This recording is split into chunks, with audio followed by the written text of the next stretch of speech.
Love lives here. And so we continue to breathe.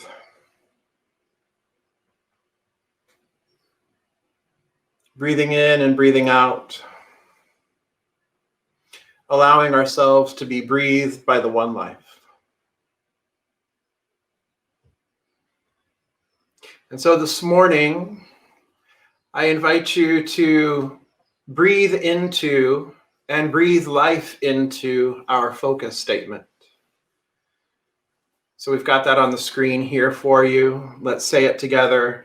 Breathing the life of it. Breathe life into it. Breathe it out into existence in the world. Here we go. We embolden people to live their highest potential through the transformative power of love. Let's do it one more time. We embolden people to live their highest potential through the transformative power of love. So this year here at Centers for Spiritual Living Worldwide, we are working with the theme of 2020 spiritual vision, and which should mean, or does mean, clarity, right? That if we have 2020 vision, especially if we have 2020 spiritual vision, then there is an inherent element of clarity. There is an inherent element of guidance. There's an inherent element of divine wisdom and intelligence that is making itself known to us and through us as us in every moment of our lives. And this month, our theme for the month is mindfulness for mavericks. So I want to pause here for a moment and let's look at what mindfulness for mavericks might be and what you might think of that to be here. So when we think of a maverick, right, how we define that word, when you hear that word, what is it that maverick brings to mind for you, right? For some, it's just an unbranded calf. It's just a calf that doesn't have a brand on it. For others, it could be a trailblazer. For others, it could be a road. For others, it could be independent thinkers or independent ideas, people having their own ideas, their own independent ways of being, their own independent ways of acting, and acting in an independent way. It could mean that they often behave differently than what's expected. And those things aren't necessarily bad things, because those things, when you look at it from that perspective, it could be a trendsetter, right? It could be an innovator. It could be a holy disruptor, if you will, right? So looking at a maverick from this kind of perspective is an opportunity to really look at ourselves and to see how we might identify individually and as Riverside Center for Spiritual Living and as our organization worldwide as a maverick, right? Being cutting edge, being a leader, being on the front edge, the leading edge of something, and calling folks higher, acting in ways and behaving in ways that are kind of unexpected.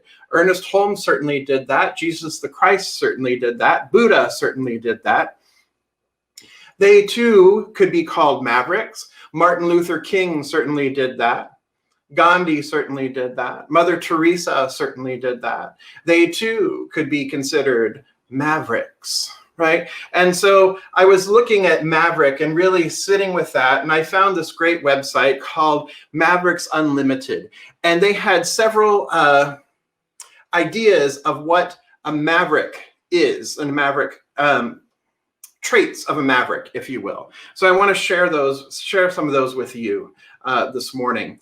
First of all, they say that a maverick chooses to see the world through their own eyes, or with their own eyes, not necessarily through, but chooses to see the world with their own eyes. So what does that mean? When we choose to see the world with our own eyes, we choose to be awake, we choose to be aware, we choose to be open to possibility, and we look at we look at life as it is, and we get proximate with it. We're not looking for somebody else to tell us. We're not looking for somebody else to show us. We're not looking for somebody else to impose their ideas upon us, but rather, as a maverick, we choose to we choose to get proximate with the ideas, we choose to get proximate with life itself, we choose to experience life itself, get proximate with it, and then by getting proximate with life, then we begin to formulate what our beliefs are about the way things are, or we begin to formulate our beliefs, our ideas about life itself. And a maverick tends to be very convicted. They have strong convictions in their ideas and in their opinions. And they are not necessarily afraid to share those ideas or those opinions. They're not afraid to challenge the status quo because they're coming from a place of deep knowing. We're coming from a place of deep knowing if we identify as a maverick. That what we believe is that we recognize that there is a strong vision that is guiding us. There is a strong vision that is pulling us. And we have full faith and full belief in that vision. We have conviction in that vision, and we allow that vision to pull us forward. And we have great intuition. As mavericks, we turn within and we listen to that divine wisdom. We listen to the infinite love, intelligence that resides right in the center of who we are, that is the very essence of who we are. We know to become silent, to be still, and to listen, because as we shared weeks ago, God is the only answer, Spirit is the only answer, so that when we turn within, whenever we are faced with a challenge, when we are faced with a problem, we turn within and we listen to what Spirit would have us know. Because what we know is that we cannot solve a problem with the same level of consciousness that created it. We cannot think our way out of it. But what we also know is that when a problem exists, or when a situation exists, a challenge exists, then the solution to that problem, the solution to that situation already exists. It already exists because the problem is there, so the solution must already exist as well. So we have to tap into that. We have the opportunity to be still, be quiet, and tap into Spirit, tap into the highest idea and listen. And what that listening also means is that we listen to one another, that we enter into a conversation, that we recognize that we are, even though, yes, we are independent thinkers, we recognize that we are wholly, completely one with each other, that there is this totality of being that each one of us is a part of, that truly we are brothers, sisters, and siblings in this life, that there is only this one life expressing as each one of us. And so therefore, I see myself in you, and you see yourself in me, that we see ourselves in each other. We recognize the divinity within each other. We recognize the who of who each one is. And we move from that place. So we move then as mavericks from a place of compassion. We move from a place of passion. We move from a place of being tender-hearted. We move from a place of being truly vulnerable and truly authentic with one another. And we open up and we allow and we move forward from that. But we take action. A maverick does not just sit on their meditation cushion the whole life and just sit and ponder. A maverick takes action. A maverick sees that there is something to do, and a mindful maverick comes from it from a very centered and grounded place. That first we must be grounded in spiritual truth. We must be grounded in our principles. And then we must align ourselves, and we must have a sturdy core center to be able to then move, to then be able to take action, so that when the winds of change or anything begins to happen, or we experience or we encounter things, that we are grounded first and we are centered, and being grounded and centered allows us then to act from a place of love, allows us then to act from a place of power, because we are connected and fully aligned with the one power. And what we know is that one with God, one with Spirit, is a majority. And so none of these things come nigh my dwelling place, because I am grounded and centered in Spirit. And I act from that place. And I allow Spirit, the mindfulness of Spirit, to guide and direct my words, to guide and direct my intentions, to guide and direct my actions. And so this month we will be discussing, as the weeks unfold. Next week, we'll be talking about mindful intentions. The following week, we'll be talking about mindful speech. And the following week, we'll be talking about mindful actions. And today, we are talking about breathing. Breathing. Once again, I am in awe of Spirit, the way Spirit works. I am in awe of watching it unfold. I am in awe of paying attention to divinity in action, to love in action. Last year, when we were creating the themes, I was on the themes team, as I mentioned before. When we were creating the themes team, we looked at the month of June and we said, you know what, we're going to talk about mindfulness. And we're going to talk about mindfulness from a place of, and for trailblazers, a mindfulness from a place of, for innovators, mindfulness from our organization willing to step forward and take action, to be active in the world, to no longer be the best kept secret. That's what we're going to do. And so when we created the themes, I found it, when I was sitting and preparing for today, I was just like, wow, the theme that we chose last summer was just breathe, or simply breathe. And how poignant and apropos that is to this moment, to this moment. When George Floyd's last words on this planet were, "I can't breathe." When so many have taken to the streets, using their breath, using their voice to express those feelings, I can't breathe.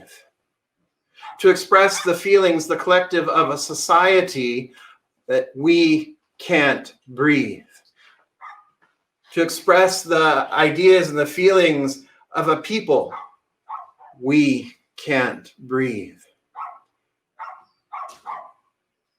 And this week, I've watched my feeds, the different feeds that I have, I've watched them, and I've seen people jump in and say things like, don't affirm that. You know, all these young people should be affirming, I can't breathe, I can't breathe. They should be affirming that because the universe is hearing that. And then what's going to happen by the law of attraction is, you know, then they really won't be able to breathe anymore because they keep saying, I can't breathe, I can't breathe, I can't breathe. What they should be saying is, I can breathe, we can breathe. And I have been shaking my head. Because they don't get it. They don't get the deeper principle. And they, I mean, the people who are saying they shouldn't be saying that. Because as Reverend Kevin Ross from Unity of Sacramento said in a recent interview with Michael Bernard Beckwith, we cannot fix what we cannot face. We cannot heal what we cannot hear. And so by ignoring the cry, by ignoring the plea, by ignoring people expressing real pain in real time, authentically, in the way of a maverick, calling truth to power, speaking truth to power, challenging the status quo, If we cannot hear that, if people cannot express themselves the way they are being called to express, and we cannot hear it, then we certainly cannot heal anything. The first way to heal anything is to look at it. We have to admit that we are sick. We have to admit that we have a problem. We have to admit that there is and has been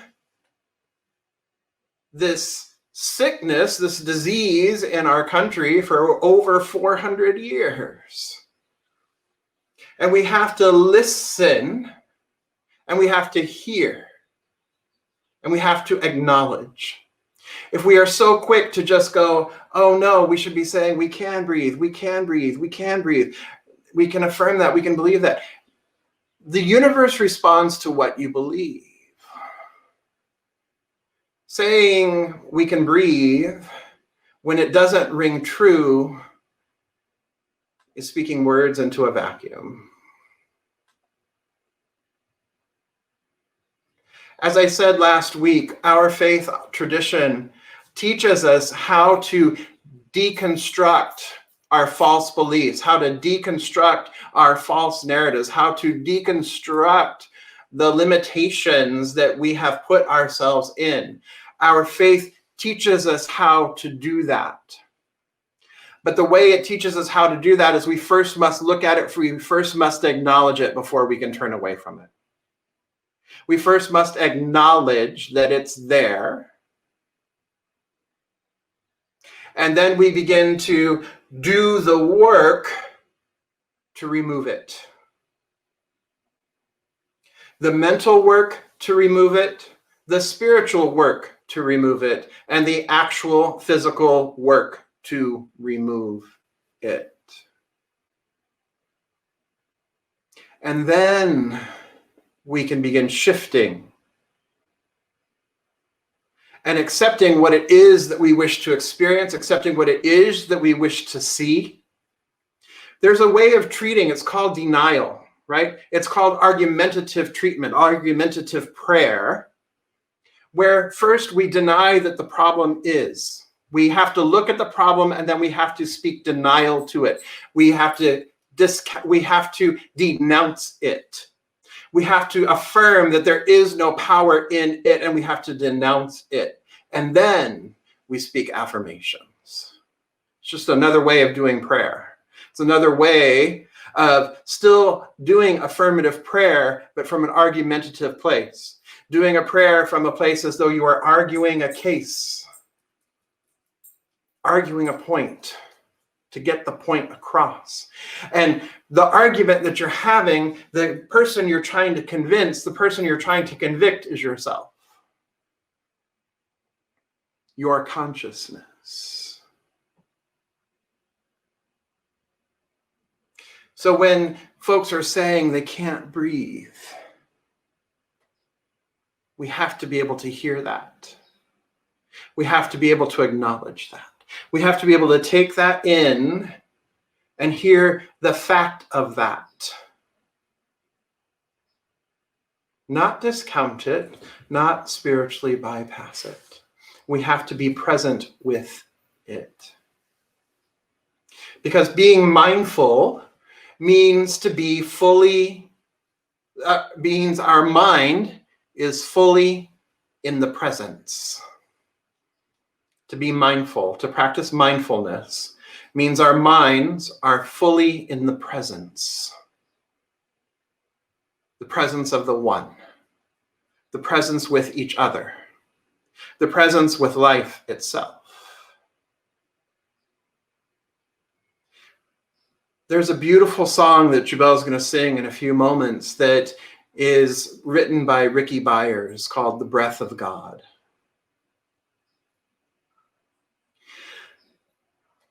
The breath of God is breathing me, and resting in the breath of God, I know that all is well. I want you to take a moment and I want you to focus on your breath and feel the rise and fall of your breath. the in and out, the up, the down, the rise, the expansion, and the settling.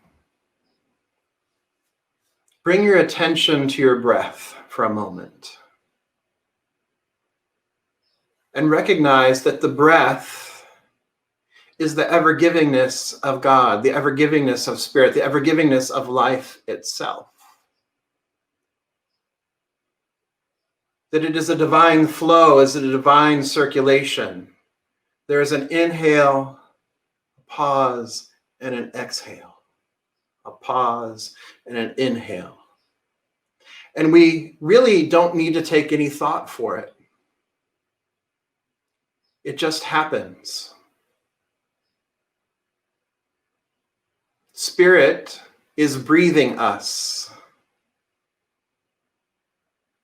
But why we so often frequently come together when we go into meditation, we bring our awareness to our breath, is because our breath is an avenue of awareness for our consciousness. Our breath is an avenue of awareness for being fully present, for bringing our minds fully into the presence. Our breath serves as a reminder of our divinity. It serves as a reminder of the love of the divine, the unconditional love of the divine. It serves as a reminder of who we truly are. It serves as a reminder that spirit is ever giving, that it withholds nothing, that it maintains and sustains its beloved creation. It is a divine gift that has been given. And so our breath reminds us, when we bring our consciousness to our breath, we are reminded that we are to give thanks, to be grateful for the breath of life, to be gracious in that knowing, that the grace of God maintains and sustains each one of us. And it reminds us that there are those who are no longer breathing, whose breath was taken from them. There are those of us who are now premature ancestors. The breath of life in this plane expunged from their bodies, stolen.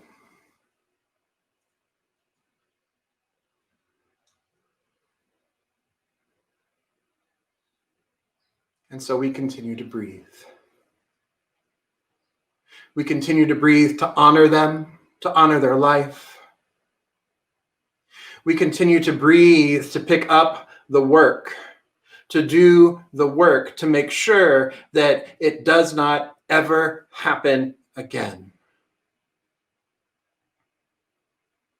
We use our breath to speak truth to power. We use our breath to raise our voice in song, to raise our voice in protest, to raise our voice in lament, to raise our voice in sorrow. We use our breath to energize us into action, to energize us into forward movement, to energize us into making the changes that are necessary, to energize us into deconstructing, to dismantling that which has never served. Never served. And we use our breath then to empower us, to embolden one another, to empower one another, to work together as a collective, to construct, to build a new earth, construct and build a new life, construct and build a new heaven here on earth.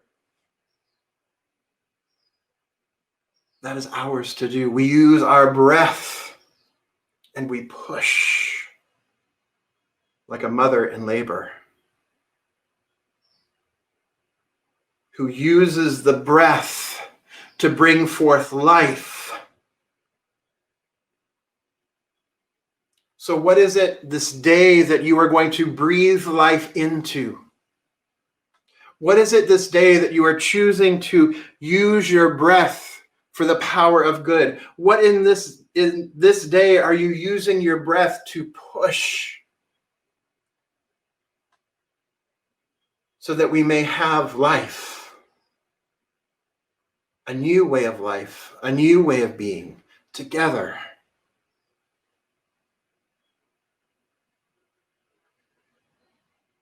What are we bringing forth?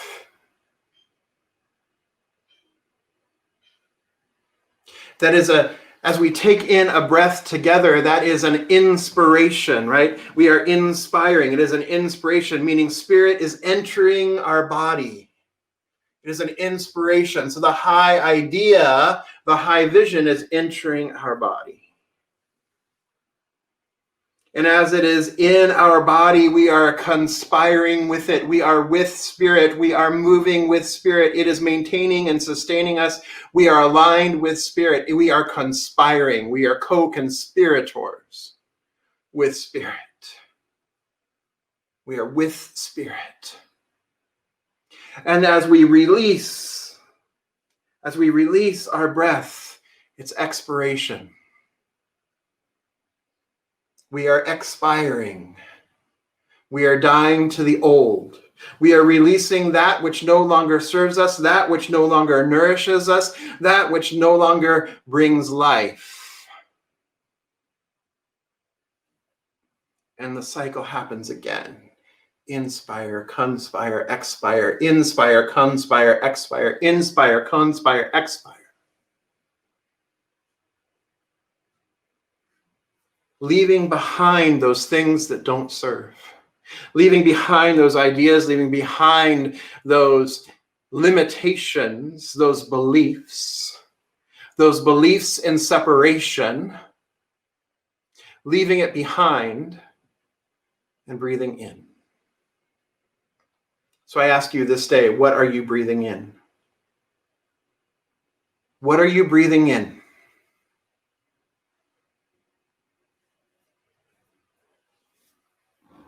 What are you breathing in?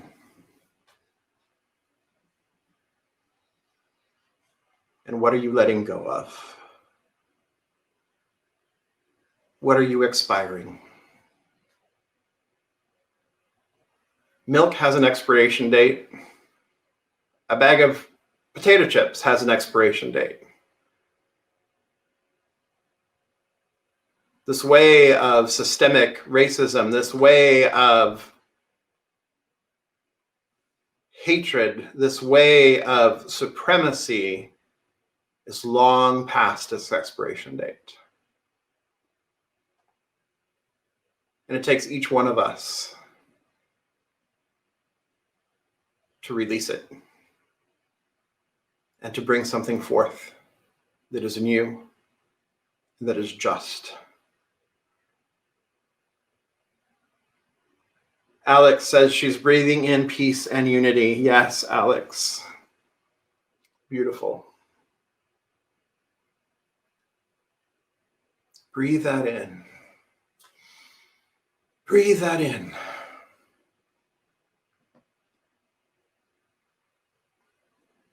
So today, please, and this week, please, I'm not just encouraging you to do this work.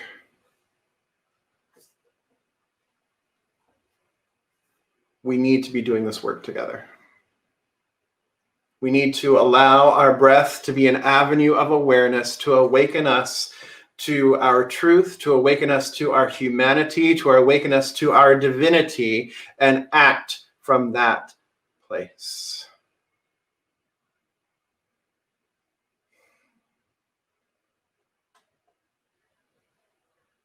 So I want to share with you a statement that Centers for Spiritual Living issued this week. I shared it on our Facebook page. I shared it also in an email in our weekly e-news, our Connect e-news that goes out every week. I want to share this with you. And this comes from, as I mentioned, Centers for Spiritual Living. So the statement reads, racism in the United States. Centers for Spiritual Living calls for it to end. We are grieving the lives that ought not to have been lost. George Floyd, Breonna Taylor, and Ahmaud Arbery are the most recent of a list of countless unarmed African American and Black people who have been murdered for the color of their skin over the past 400 years in the US.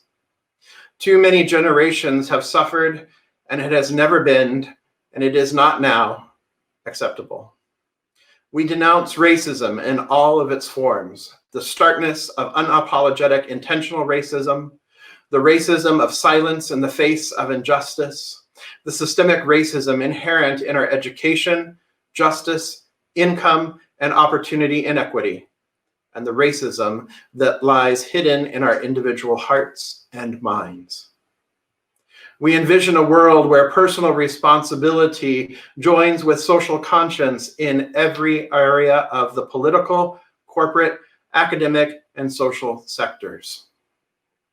We value a community-wide climate of safety that arises from compassion, justice, mutual respect, and kindness.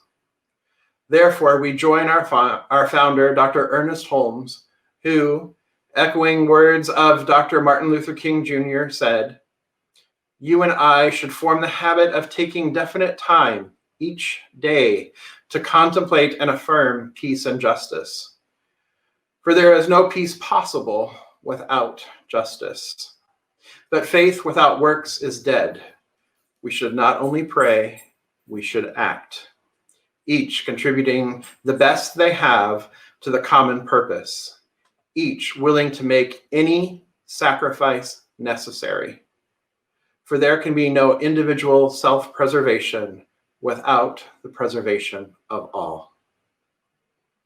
We call upon ourselves and the faith communities in the United States to take action that shows that we have heard the cry of the suffering, and we own our responsibility for it.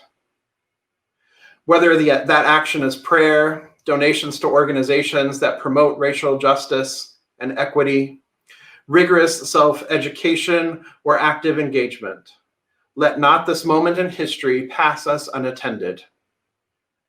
May the actions we take be steeped in peace and respect for the sacredness of each life, knowing that whatever we do, individually and collectively, must be divinely directed from a higher consciousness. When we apply our proven spiritual principles through rigorous practices and compassionate action, the desired results cannot fail to demonstrate.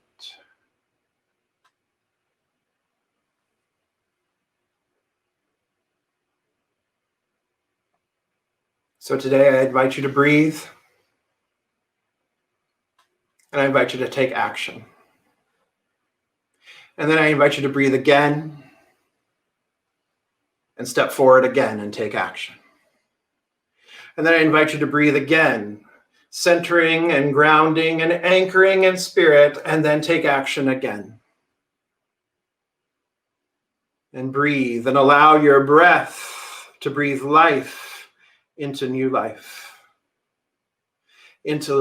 Breathe life into a new way of being. Breathe life into a united state of consciousness that brings about real change. Real, honest to goodness change. As was said in the statement, we don't just do it for ourselves. We can't be preserving just ourselves without preserving the whole. So we must do this for each other. We must do it for those who have already given their lives so that their breath is not in vain. Peace and blessings to each of you. Let's come together in consciousness now. And so we enter into this united state of consciousness, this oneness, this wholeness, this absolute all in all, the divine perfection that is back of all of life, that is all of life itself.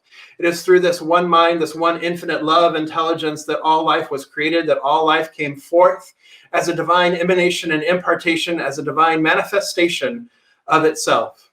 And what I know is that this one life is peace, is harmony, is justice. It is love. It is truth. It is the one power, the only power.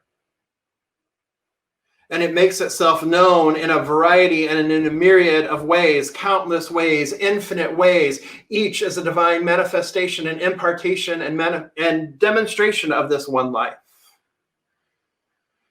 And so I know that it is the totality of my being. It is the very who of who I am. I am the power and the presence of love made manifest right here and now, as is each person within the sound of my voice, as is each person living, breathing, and moving on this planet, as in all life. It is true in the beginning. It is true now. It is true always, because there is only this one.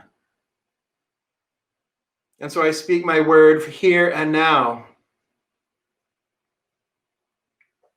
recognizing because there is only one power, there is only one present, there is nothing else that could stand opposed to it. One with the one is the majority. There is only one life here happening here. There is nothing else. There is no power opposed to it. There cannot be. If there were two powers, then there would be constant conflict, and there would be constant turmoil, and there would be an absolute destruction of all of creation. Therefore, because I know that there is just this one, because I can see that life is eternal, I can see and I can know that life is always unfolding, is an evolutionary process. So that evolutionary process always moves forward in a more expansive way. There is no end, so there is no beginning, so there is no end. And because I know that, therefore, there cannot be a force, a power opposed to the one life, opposed to God. And so I look at the face, I stare into the face of apparent separation. I stare into the face and I say no. No to the separation. I say no to the hatred. I say no to the supremacy. I say no to all of it. I say no, and that is a divine no. This cannot be. And so I call and I recognize the who of who each one is. I call upon the power and the presence within me, within each one of us, to rise up, to speak words of love, to speak words of life, to speak the truth, to recognize itself in and as each one. I call upon this now. And so I know that there is a great awakening. I know that there is a great awareness that is happening in the consciousness, the collective consciousness around this planet. An awakening of the unity that is the truth of all life, an awakening of the oneness, an awakening of the wholeness. And I know that we are being called to release anything that is unlike that. And so in this moment, I simply breathe. And I allow myself to be breathed. And it is this breath, the breath of love, the breath of life, that I know and affirm, that I express, that I allow to have its way with me, and I say, use me. Use my voice, use my hands, use my life.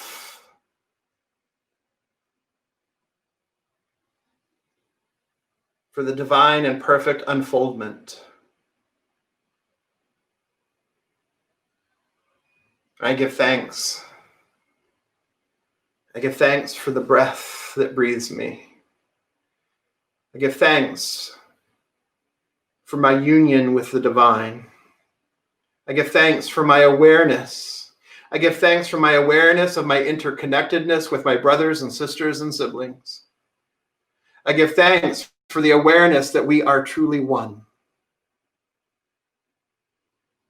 I give thanks for the work of each one willing to step forward here and now, making themselves available, making their minds the avenue of awareness, making their life available to spirit for the collective rise.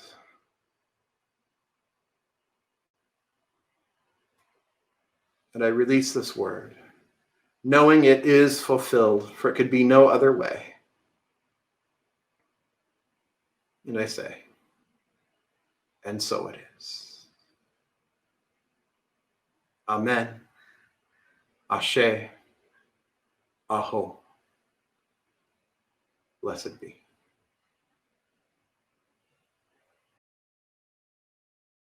Love lives here.